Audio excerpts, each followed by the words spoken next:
Olá, seja muito bem-vindo! O vídeo de hoje é para falar para você sobre neurociência cognitiva, ou seja, como o cérebro processa a informação, como é que o nosso cérebro ele aprende.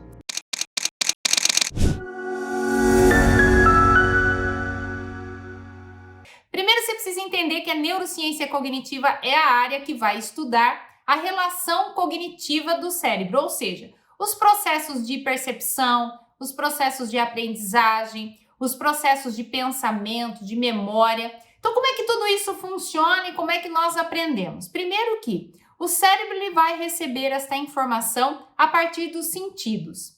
Todas essas informações que nós recebemos, ele vai ficar armazenado ali numa área onde nós chamamos de memória de trabalho e ele fica ali por um curto espaço de tempo. Ou seja, se você nunca mais tocar naquele assunto, simplesmente aquele assunto será descartado, ou seja, será esquecido.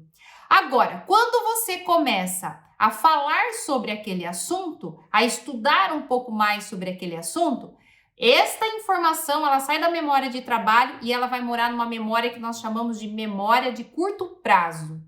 Mas o ideal é a gente pegar esta informação e transformá-la em conhecimento, para que ela vá morar numa memória que nós chamamos de memória de longo prazo.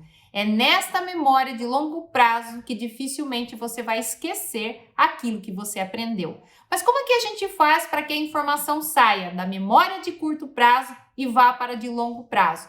Quanto mais você falar sobre aquele assunto, estudar sobre aquele assunto e ensinar outras pessoas sobre aquele assunto. E falar com quem? Debater sobre aquele assunto. Então, quando você está estudando sobre algo, a melhor coisa que você pode fazer é compartilhar com outras pessoas aquilo que você está aprendendo, porque rapidamente ela sairá da memória de curto prazo e vai morar na memória de longo prazo. Por isso que você que é empresário e que me acompanha aqui, você que é gestor, profissional da área, você que me acompanha aqui, que tem dificuldades no processo de aprendizagem com o seu funcionário, não basta você ensinar o seu funcionário uma vez só, porque aquilo vai para essa memória de trabalho. Se nunca mais você for lá ensiná-lo novamente sobre aquele assunto, no dia seguinte ele já esqueceu tudo. Então você precisa sim, dentro do seu processo de aprendizagem na empresa, criar estratégias. Ensina o seu colaborador, mas também crie estratégias para que ele explique tudo aquilo que você está ensinando a ele. É desta maneira que o nosso cérebro aprende. Tem gostado dos conteúdos aqui do meu canal? Compartilha com outras pessoas para que eles também possam ter conhecimento sobre esse assunto. Tchau, tchau!